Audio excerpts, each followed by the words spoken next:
A glistening thread woven into the illustrious fabric of our cultural heritage is yoga. From times immemorial, the science of yoga was handed down from master to disciple. Yoga in the broadest sense is the science and art of higher life. It is the disciplining of all our powers, physical, mental, moral and spiritual, with a view to a richer and fuller life. Yoga is therefore fivefold: Hatha Yoga, Raja Yoga, Bhakti Yoga, Karma Yoga and Jnana Yoga, according to the power taken up for culture. Here, however, we begin with examples of Hatha Yoga. Originally, some of the secrets of yoga were inscribed on leaves of palm. But with the perfection of printing, a vast literature on yoga came into being, and even the other nations of the world betook freely through their own tongues of its deep wisdom. Unfortunately, though, many still exploit the fair name of yoga. Eating glass is spectacular, and because of its unusualness readily passes as yoga.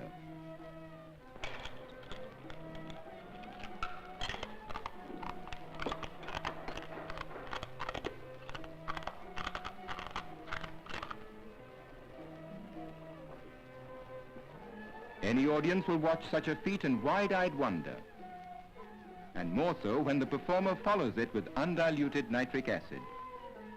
But these exploits aren't yoga. Ah, here's a Swami who is always ready to serve suffering humanity. The secret lies in the talisman. Such earnest meditation means time, and time means money in any language, more so in this Swami's.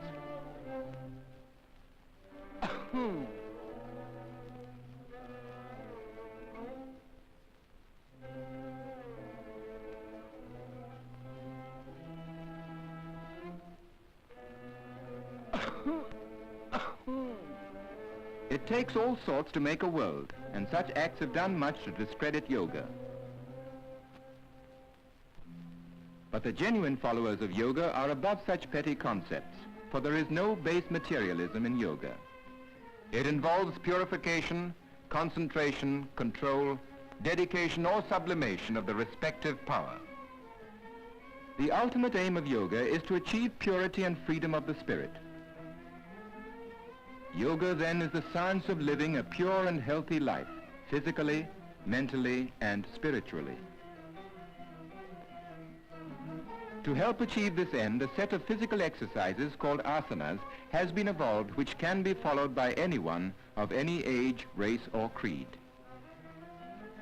Yogic exercises can be practiced daily by every member of the family, for they serve as the foundation for good health.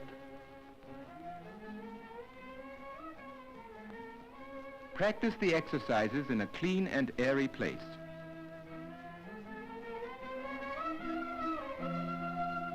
It's never too young to learn or to benefit from yoga.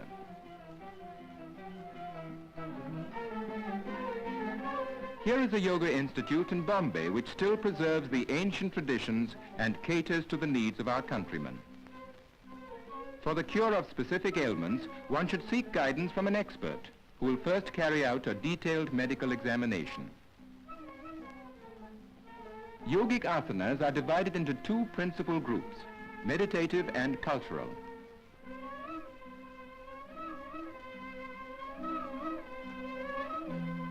This asana, Dhanurvakrasana, or the bow curve pose, helps to keep interior and posterior muscles supple.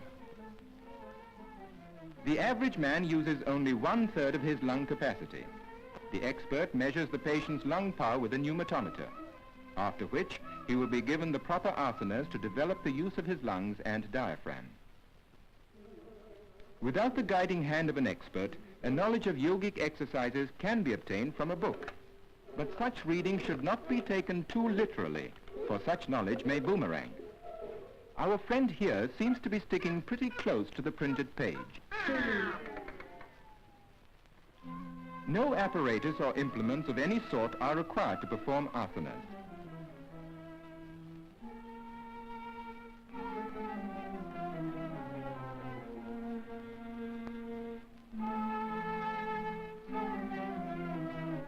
Unlike physical culture in the Western style, the accent on asanas is not to develop muscles for the sake of muscles alone.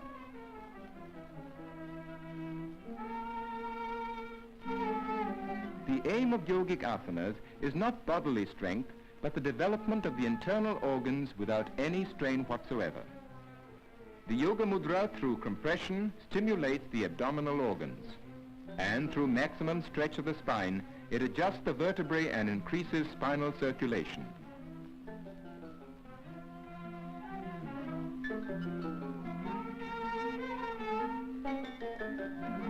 For promoting elasticity of the body, there is no better exercise than Paschimotthana, the posterior stretching pose. This asana, known as Sarvangasana, or the all-body pose, by rapid interchange of blood through gravity and replacement of the abdominal and pelvic organs, helps to combat gastric troubles and constipation. The novice can learn to adopt this position by degrees. If travel broadens one, this man must have been around the world. But the right asanas will take a lot off his mind and other places.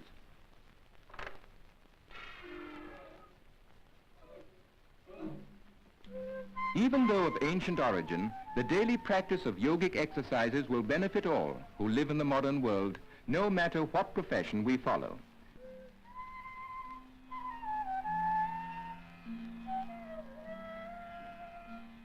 Our friend is still wrapped up in his book and in his asana.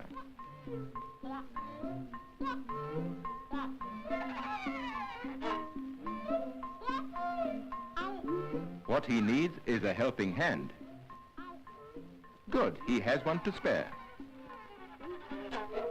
Shirasasana, or the head-low posture, commonly called the topsy-turvy pose, is a form of head-low exercise that requires great skill and execution.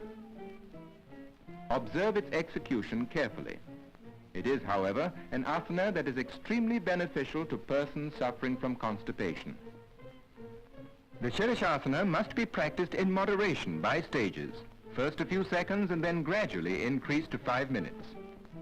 It improves the general circulation, especially in the head, and relieves pressure on the distended or compressed internal organs. It is good for the brain and improves the memory. It is also supposed to prevent gray hair. The beneficial effects of yoga are also enjoyed by our women. Here's the Bhujangasana, or the famous cobra pose, specially suitable for women in the exercising of the spine and abdomen and for toning up the pelvic muscles. Viparita Karni, or reverse process, tones up the pelvic organs.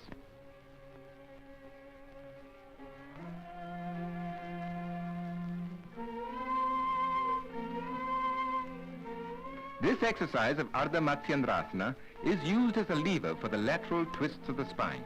It stimulates brain activity. Such is the success of yoga in the West that a famous ballet school in Europe has adopted many of the asanas as a part of its curriculum.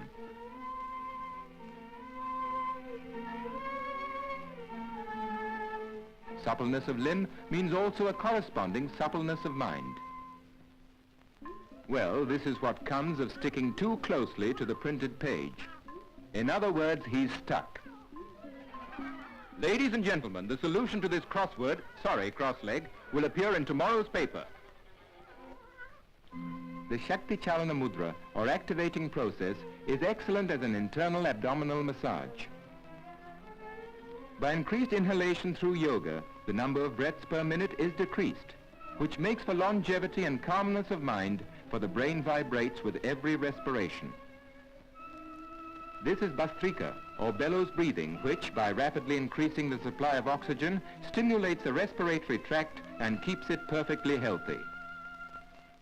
The aim of yoga is not only bodily strength, but health, stamina, and efficiency of mind, qualities that we all need at work or play in everyday life.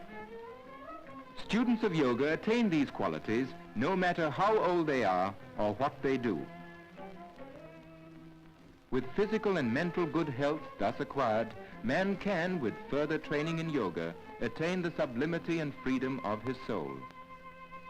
And when he finally becomes one with the infinite, he enters the realm of eternal peace, which is and always will be the supreme aim of man.